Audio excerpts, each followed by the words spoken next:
खूनी कुआं। सीमा गर्मियों की छुट्टियों में अपनी नानी के गांव आई थी। सीमा नानी के घर पहुंचने के बाद अपनी नानी के पैर छूती है और उनसे आशीर्वाद लेती है। तभी उसकी नानी उससे कहती है, इतनी बड़ी हो गई मेरी सीमा, चल जल्दी से हाथ मुंह धो ले, मैं तेरे लिए खाना लगा देती हूँ। भूख लगी होगी ना? हाँ नानी, भूख तो लग रही है मुझे, आपके हाथ के बने हुए पीले दाल और चावल खाने की। कितना टाइम हो गया है मुझे आपके हाथ का बना हुआ दाल चावल खाए हुए। तू तो नौकरी में व्यस्त थी, तो तुझे कहाँ से टाइम मिलेगा अपनी नानी के लिए? और जब इतने टाइम बाद आई है तो ज्यादा टाइम के लिए रुक कर जाएगी तू। हाँ नानी, इस बार पूरे 2 महीने के लिए आई हूँ। सीमा की नानी अंदर जाकर उसके लिए खाना बनाने लगती है। सीमा कमरे में अकेली होती है, तभी उसे किसी औरत के रोने की आवाज़ सुनाई देती है। वो कभी खिड़की से बाहर झांकती है तो कभी दरवाजे से बाहर झांकती है। उसे समझ में नहीं आ रहा होता है कि आखिर रो कौन रहा है। तभी नानी खाना लेकर आ जाती है। वो अपनी नानी से कहती है, नानी, कोई औरत रो रही है क्या? मैं जब से यहाँ आई हूँ तब से मुझे यहाँ किसी औरत की रोने की आवाज़ आ रही है। हे भगवान, कहीं ये वही तो नहीं? बोलो ना नानी। अरे कोई नहीं रो रहा, ये तेरे मन का वहम है। और तू ना अब खाना खा ले, ज्यादा यहाँ वहाँ की बातों में ध्यान मत दिया कर। जल्दी से खाना खा और फिर मेरे साथ आ जा मेरे कमरे में, दोनों बैठकर खूब सारी बातें करेंगे। ऐसे ही अगले दिन सीमा अपनी नानी के साथ गांव के बाजार जा रही होती है। उसी रास्ते में फिर से किसी औरत के रोने की आवाज आती है। वो अपनी नानी से कहती है, अरे नानी, क्या सच में तुम्हें अभी भी किसी औरत की रोने की आवाज नहीं सुनाई दे रही? मुझे किसी औरत की बहुत बुरी तरीके से रोने और चीखने की आवाजें आ रही हैं। मैं बहुत परेशान हूँ नानी, आखिर ये कौन है? मुझे लगता है कि सीमा को शहर भेज देना चाहिए, यहाँ रहना उसके लिए ठीक नहीं। नानी बोलो ना, आप चुप क्यों हो जाती हो? सीमा, तू घर चल, मुझे तुझसे बहुत जरूरी बात करनी है। नानी सीमा को घर ले आती है और सीमा से कहती है, सीमा, कल सुबह तू शहर वापस चली जाएगी। अरे अचानक? आखिर क्या बात है नानी, आप मुझे ऐसे जाने को क्यों कह रही हो? मैं बस जो कह रही हूँ उस पर ध्यान दे।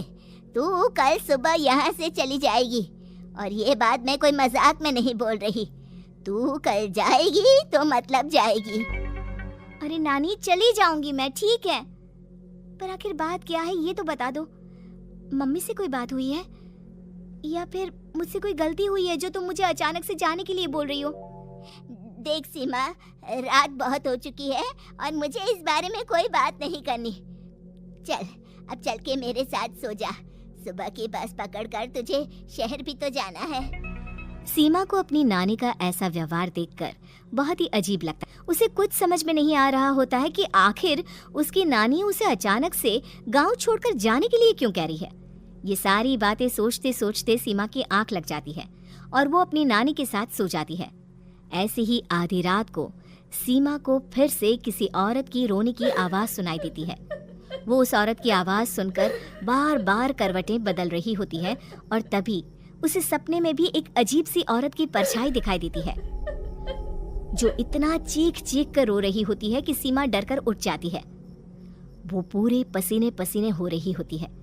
वो अपने आसपास देखती है तो घर में बिल्कुल शांति का माहौल होता है। सीमा घबरा जाती है। वो अपनी नानी को जगाने की कोशिश करती है, मगर उसकी नानी नहीं जगती।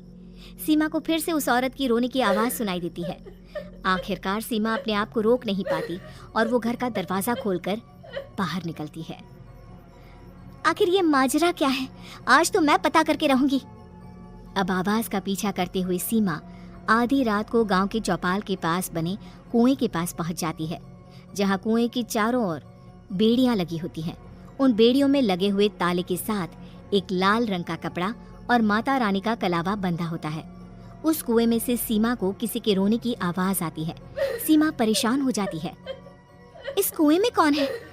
कौन है यहाँ? सुनो, कौन है? कौन रो रहा है?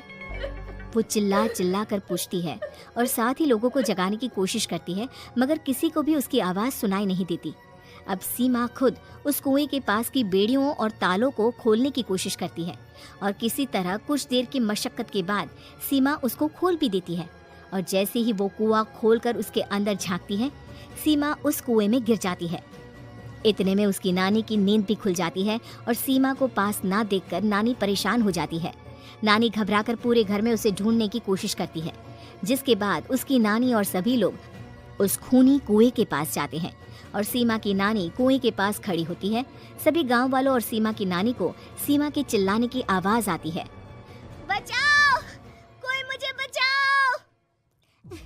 मेरी बच्ची, हम आ गए, हम तुझे बचा लेंगे। नानी, मुझे यहाँ बहुत डर लग रहा है। यहाँ इंसान की कटी हुई मुंडिया, हाथ, पैर और कंकाल है और खून भी है। नानी, मुझे डर लग रहा है। आप सब मेरी मदद कीजिए, नहीं तो ये खूनी कुआं मेरी बच्ची को भी खा जाएगा। अरे मुझे तो ये समझ में नहीं आ रहा कि आखिर इस खूनी कुएं को खोला किसने। सालों पहले इसको इतनी मुश्किलों के बाद तांत्रिक बाबा ने बंद किया था। अरे पूरा गांव खूनी कुएं के बारे में अच्छे से जानता है, तो कोई भी जानबूझकर तो ऐसा करेगा नहीं। मतलब किसी ने अनजाने में इसे खोल दिया है भैया। सीमा को इस बारे में मालूम नहीं था और जब से वो यहाँ आई थी तभी से उसे किसी औरत के रोने की आवाजें भी सुनाई दे रही थी। कहीं सीमा ने ही तो उसे नहीं खोला। अगर ऐसा है तो फिर सीमा का बचना बहुत मुश्किल है। वहीं कुएं के अंदर सीमा रोते हुए बैठी होती है कि उसे आवाज सुनाई देती है जो कुएं के बाहर खड़े गांव वालों में से किसी को सुनाई नहीं देता। आज सालों के बाद मुझे ताजा खून मिलेगा। तेरा खून पीकर आज मैं अपनी प्यास बुझाऊंगा।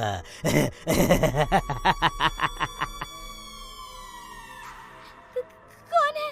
कौन है? मत मारो प्लीज, मुझे जाने दो प्लीज। मैंने किसी का क्या बिगाड़ा है? वो तुझे मरने के बाद पता चल ही जाएगा। जितने में गांव वाले और सीमा की नानी कुछ सोच पाते, उतने में उन्हें सीमा के चिल्लाने की आवाज आती है और अगले ही पल सब शांत हो जाता है। क्या हुआ? सीमा, मेरी बेटी। माफ करना बहन, लेकिन अब सीमा वापस नहीं आएगी। हमें एक बार फिर से कुएं को बंद करना होगा। गांव वाले तभी तांत्रिक को बुला कर लाते हैं। एक बार फिर अपनी शक्ति से तांत्रिक बाबा उस कुएं को हमेशा हमेशा के लिए बंद कर देते हैं और वहां एक बोर्ड लगा दिया जाता है कि यहाँ आना मना है।